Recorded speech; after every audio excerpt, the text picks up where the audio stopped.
I was looking up tattoo removal places when I first saw it.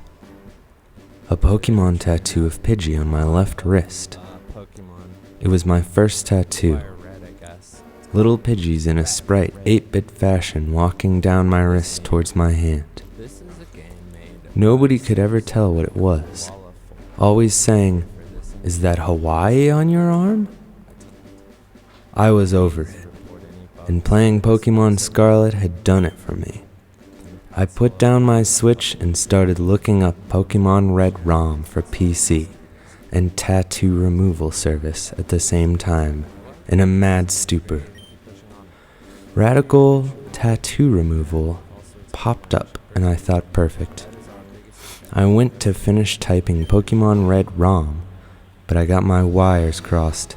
I accidentally had typed Pokemon Radical Red ROM, and to my amazement, a game had popped up on my YouTube homepage. Gen 9 Pokemon are finally here, by Wow, It's Bow. The thumbnail showed OG pixelated Pokemon from sweet, sweet childhood, but with a Scarlet Violet Pokemon following the trainer. My mind was blown. Cancel that tattoo removal appointment.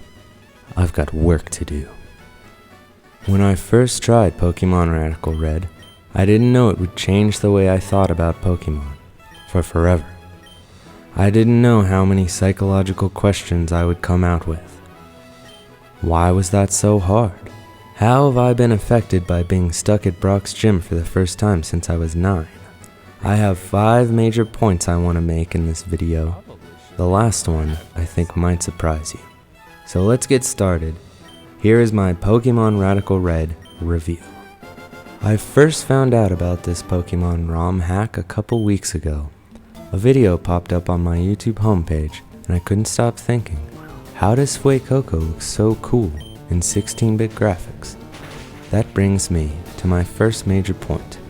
All the new Pokemon, through the lens of Pokemon Red, are so cool and creative. Maybe it's just me, but something about these pixelated sprites leaving enough up to the imagination, it just really works for Pokemon.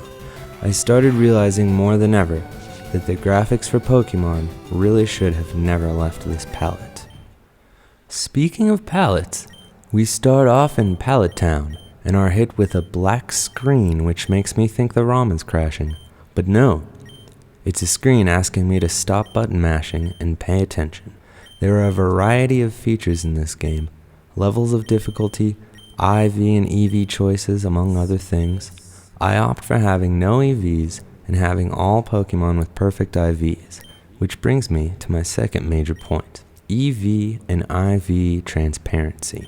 Over the years, Pokemon Headquarters has become more and more aware of how aware us players are of the fact that there are effort values and inherent values for each Pokemon.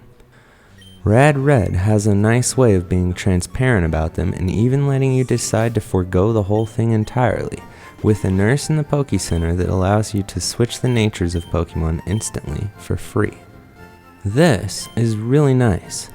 There's nothing worse than finally catching that rare Pokemon you wanted, only to have it have a bad nature or bad stats that you can do nothing about, rendering it useless.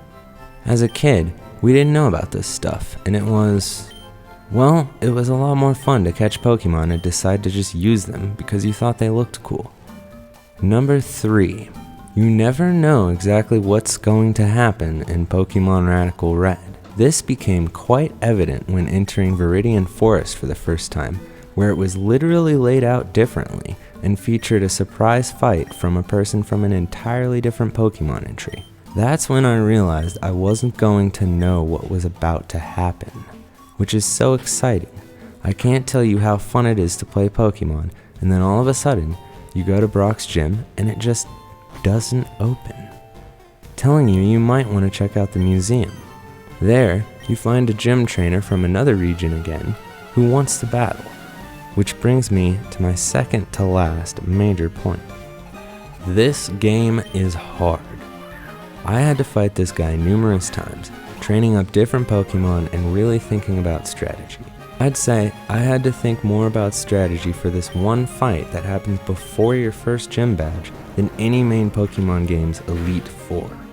With a soft level cap of 15 in this area, there are corresponding level caps to gym leaders in the area you're in built into the game. That's right, you hit level 15 here, and then you get 1 experience per fight until you can get that gym badge, so there is no chance of power leveling here. To beat Brock, I had to try out maybe 10 or 15 different Pokemon in various combinations.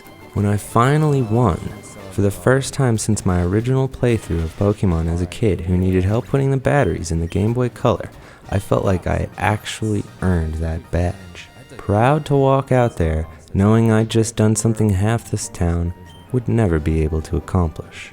Which I guess brings me to my 5th and final point.